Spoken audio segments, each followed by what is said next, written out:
तो शुक्रिया साथियों, आप लोगों के लिए भी अब अंतिम मतदान की तिथि निकट आ रही है, तो आप लोग भी अब थोड़े दिन बाद चैन की सांस लेंगे। आप सबको आपके कार्य के लिए बहुत बहुत बधाई। आज की प्रेस कॉन्फ्रेंस अत्यंत महत्वपूर्ण मुद्दे पे है और इसका संज्ञान आप सबको लेना चाहिए। ये प्रेस कॉन्फ्रेंस 3 हिस्से में होगी। पहले हिस्से में मैं कुछ बातें रखूंगा, फिर हमारे सहयोगी, हमारे सहकर्मी अन्य शक्ति जी कुछ बातें रखेंगे और तीसरे हिस्से में आप जो भी सवाल पूछना चाहें, इस मामले में तो ये गारंटी है कि राजद आपके सवालों का जवाब देता है, प्रधानमंत्री जी की टीम की तरह ही। तो सबसे पहले मैं आपको कहूं कि कल चुनाव का 6ठा चरण है। इसके बाद एक ही चरण बचता है। 5 चरण का मतदान हो चुका है।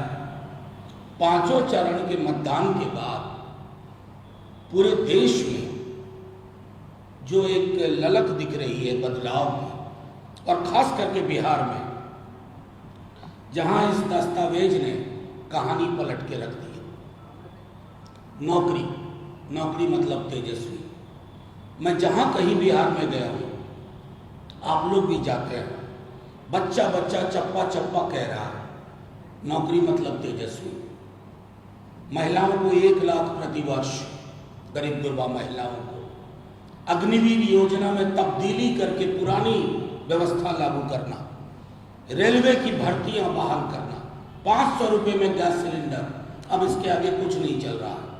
प्रधानमंत्री जी भैंस मंगलसूत्र से होते हुए अब यहाँ तक पहुँच गए हैं कि तुम्हारी टोटी ले जाएगा, बिजली काट देगा।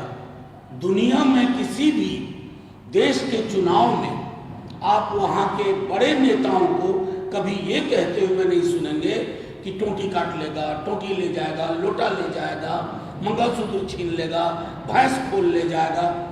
ऐसा लोग कब कहते हैं? जब हताशा आपके मानसिक संतुलन पे हावी हो जाए। अब परसों कल कह रहे थे माननीय प्रधानमंत्री जी कि परमात्मा ने उनको किसी विशेष कार्य से भेजा है, मतलब दूत बना करके। यकीन दिलाता हूं, आप और हम में से कोई अगर ये बात अपने घर में बोलेगा तो घर वाले हमें डॉक्टर के पास ले जाएंगे,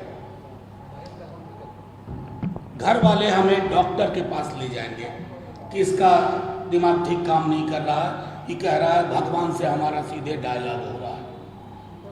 लबोलुबाब ये है कि हताशा में, परेशानी में जो आईबी की रिपोर्ट आ रही है, प्रधानमंत्री जी और उनकी टीम बेहद परेशान है। अब उस चक्कर में जब विश्लेषकों ने लिखना शुरू कर दिया तो अपने एकाध लोगों को प्लांट कर दिया, बीसीओ इंटरव्यू हुए। खैर वो उनका है, उनका काम, उनका मिजाज, वो जाने। मेरा आज के संदर्भ में आपके समक्ष एक महत्वपूर्ण पहलू है पर बात रखना चाहूँगा। प्रधानमंत्री जी बार बार बिहार आ रहे हैं, तेजस्वी जी ला रहे हैं और वो आ रहे हैं। तो हुआ यूं कि अब वो प्रशासन के अधिकारियों से भी बात करने लगे, गृह मंत्री जी बात करने लगे हैं। हर तरह की चीज, मतदान से लेके मतगणना तक। बाकी विस्तार में शक्ति भाई बताएंगे, लेकिन हम अधिकारियों से कहते हैं कि डरिए मत, किसी दबाव में मत आइए। ये किताब आपकी सर्विस बनाता है, आपकी सेवा शर्तें इसी से उत्पन्न होती हैं।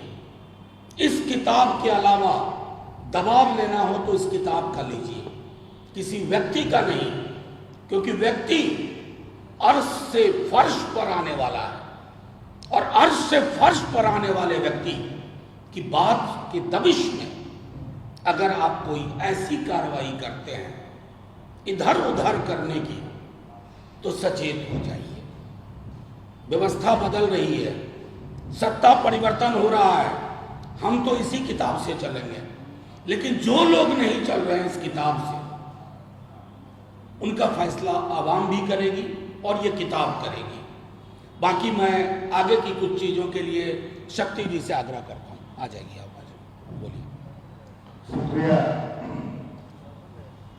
आदरणीय मनोज झा जी। आदरणीय मनोज जी ने जिन विषयों की तरफ ध्यान आकृष्ट किया है पत्रकार साथियों का, हमें लगता है कि आप सभी लोग लबो-लबाब अवगत हैं उस संदर्भ में कि इस राज्य के अंदर में प्रशासनिक महकमे में क्या हो रहा है। ये सच है, जिस संविधान की चर्चा माननीय मनोज झा जी ने की कि डरना चाहिए जब कभी लगे कि दबाव मेरे मस्तक पर किसी बाह्य व्यक्ति का, पूरी तंत्र का भारी पड़ रहा है, तो संविधान का सहारा लेना चाहिए। ये सबके अंदर आने चाहिए भाव। आप सब जानते हैं कि एक रिटायर्ड अधिकारी जो नाक का बाल है सरकार के अंदर, गवर्नर हाउस तक जाता है, डीएम और एसपी तक, मुख्य सचिव तक बात कराई जाती है। आप जानते हैं कि इस देश के अंदर में आचार संहिता लागू है, बावत भी अगर सरकार के उच्च अधिकारी जाकर करके रात में मिलते हैं और मिलकर करके प्रशासनिक महकमे में हस्तक्षेप लगातार अगर करते हैं, तो ये एक पूरी तरह से हमारा अपना मानना है कि दुर्भाग्यपूर्ण है। और उन अधिकारियों को, जिन अधिकारियों ने सेवानिवृत्ति ले ली है, उनका तो कुछ दिन के मेहमान हैं, लेकिन जिनके अभी तो भविष्य शुरू हुए हैं, लंबी जिनकी यात्रा करनी है, उन्हें कभी भी कानून को हाथ में नहीं लेना चाहिए। कानून अगर हाथ में लीजिएगा तो कानून के हाथ लंबे होते हैं। कानून कभी आपको अंतिम पद तक आपका पीछा नहीं छोड़ेगी, और कानून के शिकंजे में कानून से छेड़छाड़ करने वालों को आना ही पड़ेगा। और मैं एक सब आप तो चूंकि जिनके सानिध्य में रहते हैं आपको पता ही है, और हम लोग सरकार में जो लोग रहे हैं, हम लोग के पास भी कहीं न कहीं फीडबैक होता है। जो लोग अभी नए नए आए हैं सरकार में, और जो लोग सरकार लंबे समय तक चलाए, तो उनको अनुभव है। हर अधिकारियों का कहीं न कहीं फीडबैक खुल करके सामने आ ही रहा है। कौन नहीं जानता है वो कौन व्यक्ति है जिसके दबाव में क्या हो रहा है? कौन है सेवानिवृत्त व्यक्ति? एक व्यक्ति जानता है बिहार का? कौन है जो राजभवन जा रहा है?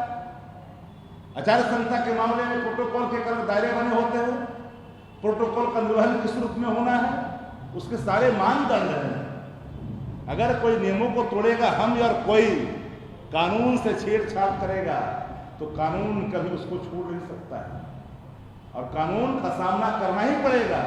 सेवानिवृत्ति के बाद अगर कोई समझते हैं कि हम किसी के सानिध्य में जाकर के हम हस्तक्षेप करेंगे, मैं तो पूरी तरह से स्वतंत्र निष्पक्ष बिना हस्तक्षेप के हम हर चुनाव के पक्षकार रहे हैं। किसी प्रकार का बाह्य दबाव चुनाव के अंदर, चाहे मतगणना हो या मतगणना के पहले चुनाव प्रक्रिया हो, इस सब चीज़ों में बिल्कुल निष्पक्षता का लगातार हमारा रहा है कि निष्पक्ष और हमारे नेता इसी भाव से काम करते हैं। जो संजीदगी का, सादगी का, कदाचित वो लोग भूल जाते हैं कि अगर हम कोई अपराध कर करके छुप जाएंगे तो ऐसा नहीं है कि फिर कानून का उनके साथ कानून काम नहीं करेगा, करेगा। रहना सबको है ना। तो मेरा तो आग्रह है सब लोगों से कि इन चीज़ों पर ख्याल करने चाहिए। जिन पर जो ग्रह नक्षत्र का प्रभाव है वो करें, लेकिन ग्रह नक्षत्रों का अगर साथी चल रहा है तो मंगल दशा आने में देर नहीं लगता है, इसका भी ख्याल करना चाहिए। शुक्रिया। एक मिनट, अब आप सवाल पूछिए। अब आप सवाल पूछिए। नहीं, एक सेकेंड, नहीं, एक मिनट। आप पत्रकारिता कर रहे हैं, आपने बहुत अच्छा सवाल पूछा, लेकिन कुछ अनुसंधान आप स्वयं भी कर लीजिए। इन्होंने तो काफी इशारा कर दिया। उसके बाद देखिए, एक प्रोटोकॉल होता है प्रेस कॉन्फ्रेंस का भी, इन्होंने इशारा कर दिया। अब आप यू फाइंड आउट कर लीजिए। कोई सवाल?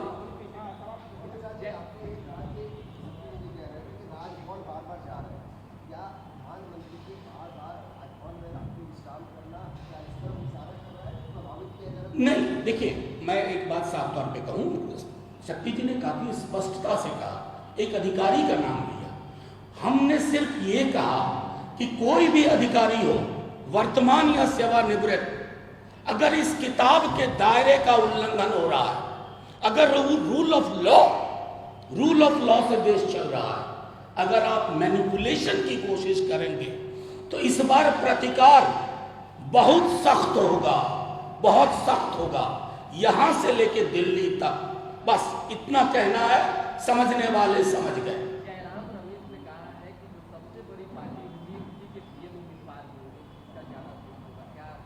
इसमें क्या हम बुरा मान जाएं? अरे बैठ के निर्णय होगा।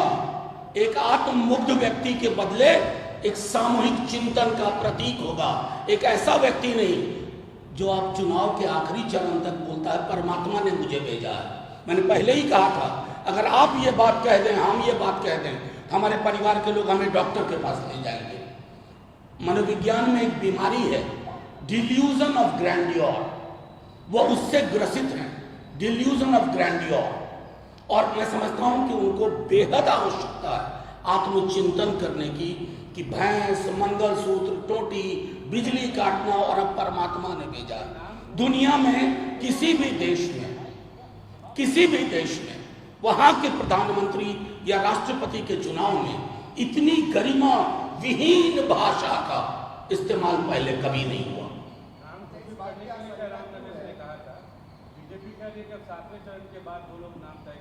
अरे बीजेपी कह रही है तो बीजेपी वालों से पूछिए, हम तो सिर्फ ये कह रहे हैं कि हमारा प्रधानमंत्री पद का उम्मीदवार जो तय होगा 4 जून के बाद, वो सामूहिकता में यकीन करेगा, सबको साथ लेके चलेगा।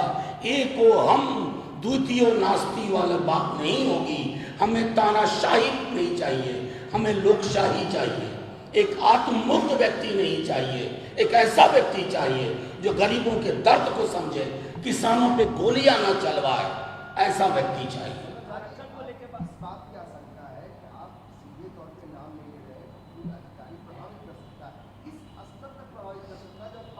नहीं, एक मिनट, मेरे बगल में शक्ति सिंह यादव है, विधानसभा का चुनाव इन्हें 12 वोट से हराया गया। आप सब जानते हैं ये बात। पूरे दिन इनके जीतने की खबर आपके टेलीविजन में चल रही थी, पूरे दिन, और मध्य रात्रि को इन्हें हरा दिया गया। ऐसे लोग बैठे हुए हैं, ऐसे लोग हैं इस व्यवस्था में, बस उनको आगाह कर रहे थे। क्योंकि सच ये है, अगर आप गौर से देखिए, तंत्र उनका, मंत्र उनका, षड्यंत्र उनका, शासन उनका, प्रशासन उनका, हमारा क्या? ये किताब संविधान भारत का। आरक्षण को लेकर लगातार बीजेपी ये कह रही है कि आपको SC, ST और OBC का आरक्षण खत्म करना है। आप तो हमसे कई बार इस पर सवाल पूछ चुके हैं। आपको मैंने एक दस्तावेज दिखाया था जिसका नाम है मंडल कमीशन। आप लोग प्रधानमंत्री जी से क्यों नहीं पूछते, भाई पढ़ते क्यों नहीं हो? अमित शाह जी से क्यों नहीं पूछते हो, पढ़ते क्यों नहीं हो? ऐसा बेपढ़ा लिखा आदमी, मंडल कमीशन की पेज नंबर 49 से आगे बढ़िए। गैर हिंदू समुदायों में आरक्षण है या नहीं? हज्जाम अगर हिंदू है तो आरक्षण है, हज्जाम अगर मुसलमान है तो आरक्षण है, दर्जी हिंदू आरक्षण है, दर्जी मुसलमान आरक्षण है। आधार क्या है? Article 15 clause 4, article 16 clause 4। इसका मतलब क्या है? सामाजिक शैक्षणिक आधार। इस देश का दुर्भाग्य है कि देश के प्रधानमंत्री, देश के गृह मंत्री झूठ बोलते हैं, झूठ का पहाड़ लगा दिया है और वो पहाड़ दरक रहा है। इसकी चिंता उनको करनी चाहिए। हिंदू मुसलमान, इंडिया पाकिस्तान, मैं बार बार कह रहा हूं कि ये समूह, खास करके ये 2 लोग अगर ना करें तो आपके ये नौबतपुर के पंचायत से चुनाव नहीं जीत सकते। नौबतपुर से एक और किसी को।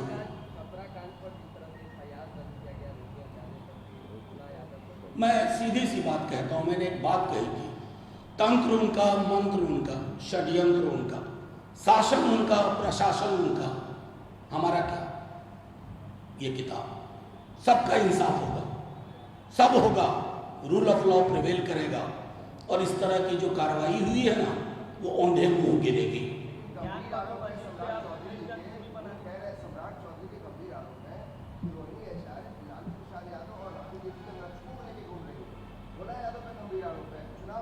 नहीं वो कहीं नहीं, एक मिनट इनके सवाल का जवाब दे दें। सम्राट चौधरी आरोप लगा रहे हैं, आईना सामने है, नहीं रखते हैं। बीजेपी वाले आईना नहीं रखते हैं और आईना नहीं रखने वालों के साथ सबसे बड़ी दिक्कत है उनको कुछ दिखता नहीं है, जो दिखता देखना चाहते हैं वही देखते हैं। और सम्राट चौधरी जी जिस तरह की भाषा का इस्तेमाल इन दिनों कर रहे हैं, हम उनकी हताशा का कारण जानते हैं, हमसे ज़्यादा बीजेपी वाले जानते हैं कि वो क्यों इतना परेशान है। मैं सिर्फ उनको इतना कहूँगा, ठंडा रहिए, आराम से, कुछ न कुछ आपके लिए वैकल्पिक व्यवस्था देखी जाएगी। किसने कहा? नड्डा जी तो मना कर रहे हैं, नड्डा जी मना कर रहे हैं, इसका मतलब नड्डा जी के हाथ में नहीं है हिमंटो जी। और हिमंटो जी मैं उनको बहुत दिनों से जानता हूँ, विद्यार्थी जीवन से। मैं सिर्फ इतना कहना चाहता हूँ कि आपके मुंह से अगर नौकरी की बात निकलती ना हिमंटो जी, हम विपक्ष में होने के बावजूद तारीफ करते। आर्थिक न्याय की बात होती, आस्था का प्रश्न मेरा व्यक्तिगत है, राम कृष्ण शिव, कोई बड़ी से बड़ा से बड़ा मजार, मस्जिद, गुरुद्वारा, वहां भी जो लोग जाते हैं ना उनको भूख लगती है।